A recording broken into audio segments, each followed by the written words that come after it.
What you guys, today we're going to be taking a look at how to tear down or dismantle a Western Digital My Home Cloud NAS drive. Now, if you've got one of these and it may have failed, you may want to recover your data and you may want to remove the hard drive from here. So I'm going to show you the whole process of dismantling this and getting the hard drive out of here and then recovering your data in another video. But first, let's have a word from today's sponsor for today's video.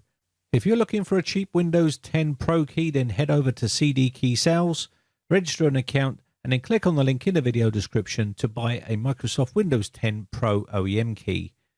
Put in the promo code R09, apply that to your account, submit your order, and then head over to Windows in the Activation Center. Click on Change My Product Key, paste in the key that you just purchased, click Next, and then you'll get the option to click on Activate to activate your version of Windows 10 Pro. Once this process is complete, you should have a fully activated Windows 10 Pro. As you can see here, Windows is activated with a digital license. Check the video description for more details. Anyway, let's move back on to this unit here and try to get this dismantled. On the bottom of the unit, you can see these rubber feet. We need to remove these. They're stuck on pretty tight, so let's just give these a little bit of leverage and pull these off, and this should reveal 4 screws, 2 on each side. So let me just go ahead and pull this other one off here. Now, the hard drive inside here will be a Western Digital Red drive. Depending on the size that you purchased, that's what's going to be inside here. So now we've got the rubber feet off, we need to undo these 4 screws here. So I'm going to go ahead and get my Phillips screwdriver and undo these 4 screws. Now, getting inside these is not easy. The plastic on these are really, really tight. They're one of the hardest ones that I've actually got into. Some of these enclosures are not that difficult, but this one in particular is super difficult to get in without breaking the plastic. So I'll show you the best way that I did it without damaging it, just in case you want to reuse it or upgrade your hard drive. Let's go ahead and undo these 4 screws here. I'm just going to quickly undo these and move on to the other side here. Now, once we got these out, this doesn't access the unit at all, as you would think. What this does is it frees up the bottom of the actual case here. We still need to remove the plastics here, and they're clipped in pretty tight. As you can see here, there's not much room for movement. Now, some of the earlier ones were a lot more easier to get in, but they seem to have sealed this really tight here. But I think what I've got to try to do here is prise a spudger inside here, or some sort of pick inside here, and try to lever it open. So you've got different types of spudgers you can buy, and what you're trying to do is prise a gap between the two so you can actually pull them apart.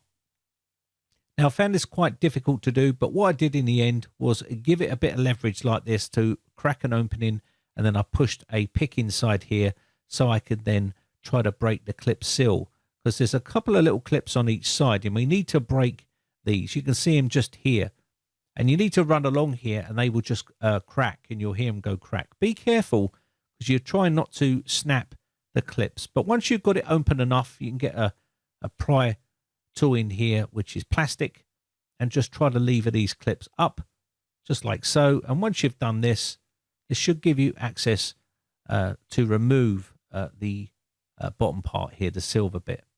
The white bit is attached quite tightly, but I'll show you this in a second. Now, making this look pretty easy, but it's not. It did take quite a bit of time, and I only managed to just break this one little clip here. I've seen people snap these right off, and again, it's not going to be easy to get these off without breaking them. So just try to pry carefully where you're prying here if you want to reuse this unit. And you're probably going to need quite a few spudgers. So let's go ahead and put that to one side, and then we'll now tackle this white part. Now, this does look pretty easy in the video, but it's not. You can see that I actually managed to break a bunch of these clips here trying to get in there. So don't think for 1 minute that I'm doing it really easy here. It's not.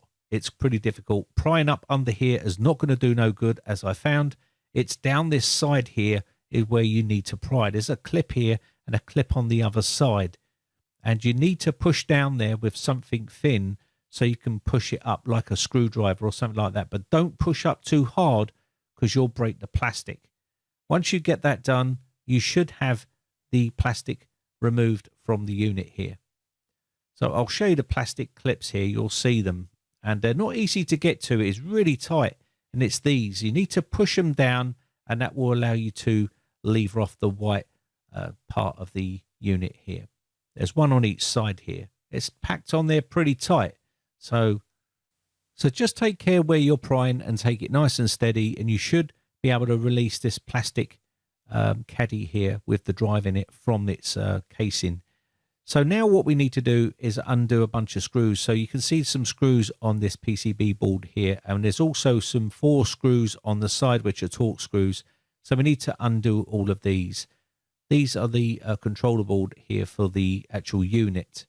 So I'm going to go ahead and remove these from here, and this will not free up the board as of yet, but we will need to remove them anyway. So I'm just going to do them now to save time, and they're only small little screws. These are normally small little Phillips screws. But on the side that's holding the drive in to this plastic caddy are Torx screws, and you will need a Torx screwdriver to get in there and remove those. So just take your time and remove these. You will hear the heatsink drop from the actual PCB. So what we're going to do here now is undo these Torx screws. They're pretty tight, so just undo these. There's 4 of them.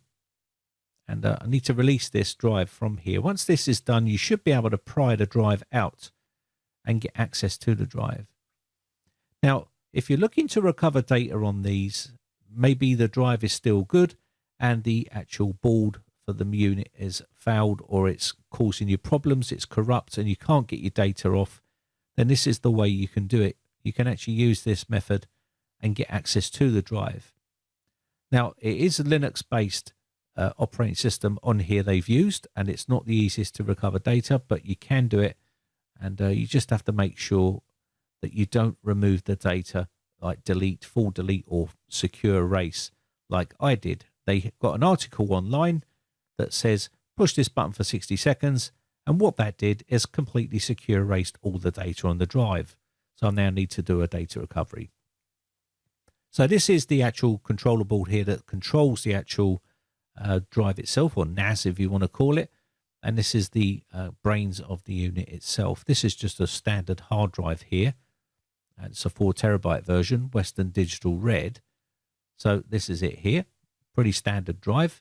And again, if you want to reuse this, if it's not damaged, you can reuse it. If it is damaged and you're trying to recover data, then you may be able to use it software to get this data off. But remember, it is a Linux-based operating system, and you will need to use something that has got some sort of Linux scanning software on it, so you can scan those file systems to recover your files.